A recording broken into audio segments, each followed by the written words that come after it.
Hi, I'm Steve. And I'm Karen. And we are Sailing Sailing Intermission. We sold our house and quit our jobs, Couldn't sell the motorcycle. started having fun, living on our Catalina 42, It was rocking and rolling. and then we decided we needed a bigger boat. So we bought a Mikado 56. Started to do some work on it.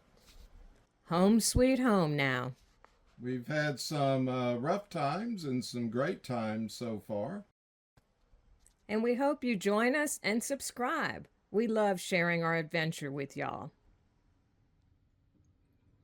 Probably should have made before and after pics, but this head, forward head, had some kind of funky looking painted backsplash, so added some teak, fixed some of the molding on it.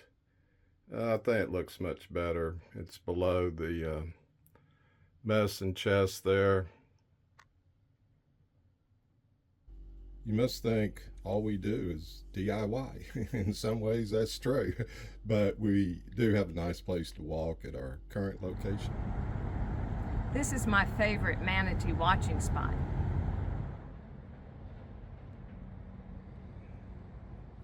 You can see on these manatees where there's some ship strikes on their skin. And manatees actually have no natural predators, except, of course, for ships like that and also the threats of habitat destruction.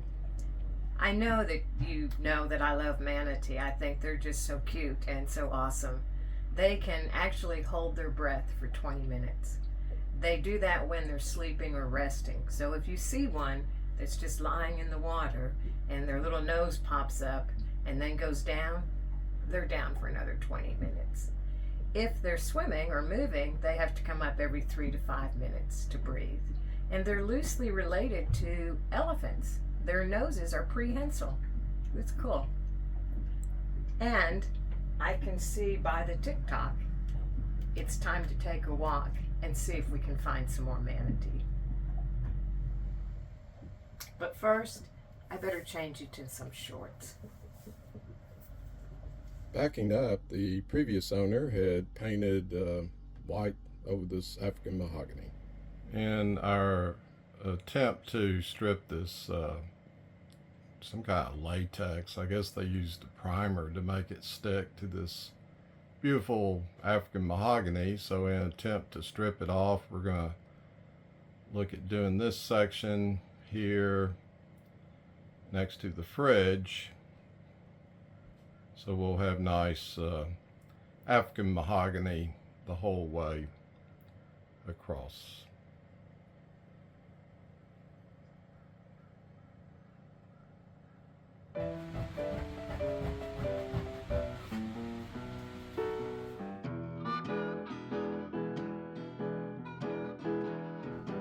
Oh, and I do love to watch Karen strip. Well, what do you like to see when I strip? Your pot of gold, of course.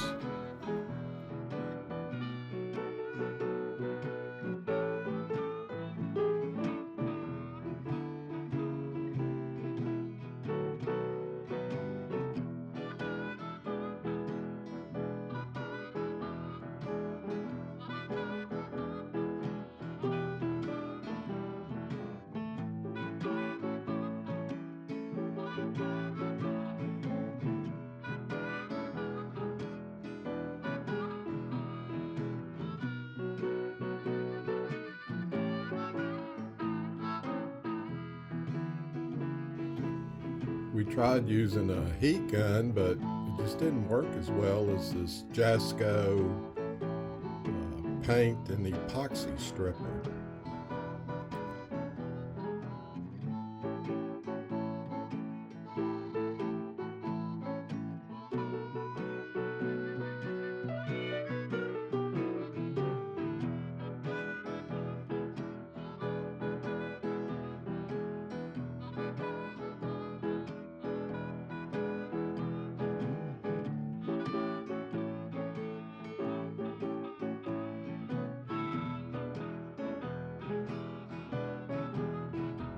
Hey y'all, this is our version of TikTok.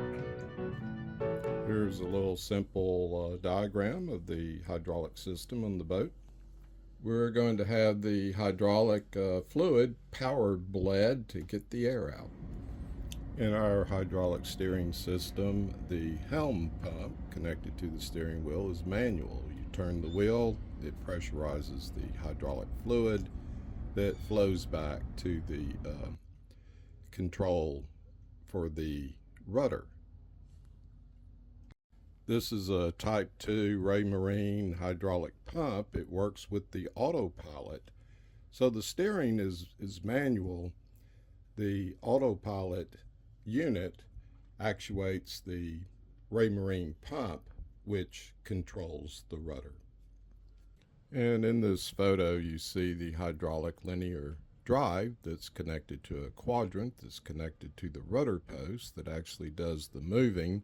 And then there's a Refinishing rudder angle indicator that feeds back to the autopilot. Oh no, not more DIY. Oh my gosh. Hey, why don't you DIY me? Ooh, I'd like that. They welded in new screws in this this kind of, I call it a bracket. I mean, it's not really. It's what my access panel for the diesel fuel tank bolts into. So there's two pieces. One goes underneath inside the tank,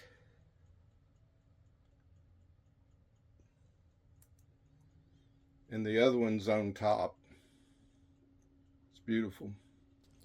Here's the top of the fuel tank. It's 11 millimeters of fiberglass. It's essentially the subfloor of at least the entire salon. It could be why the boat's pretty stiff. When they put it on the hard, it doesn't seem to flex a lot. And while we're spending all kinds of money, noticed kind of a leak at the gasket on the heat exchanger on the Cummins. So had it pulled off, acid flushed, they painted it, and looks real nice. Good as new. Well, we've been here for quite some time, and it is a little frustrating. But on the good side, they've done a lot of work to the boat, and we've gotten some stuff done as well. Yeah, to recap, maybe once again, it's all been about the diesel fuel.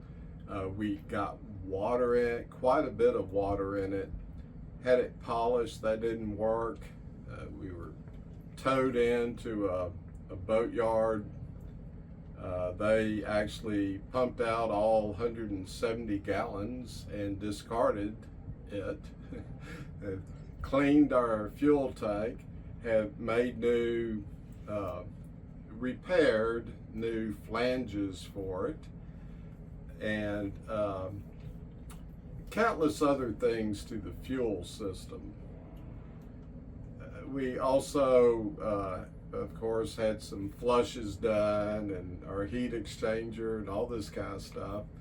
And we're still here, actually waiting for a one of those like power bleeds for the hydraulic system on the boat.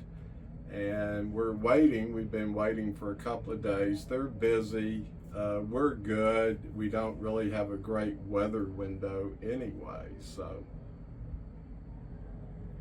We've done some DIY on the boat and some really fun projects like cleaning bilges and things like that.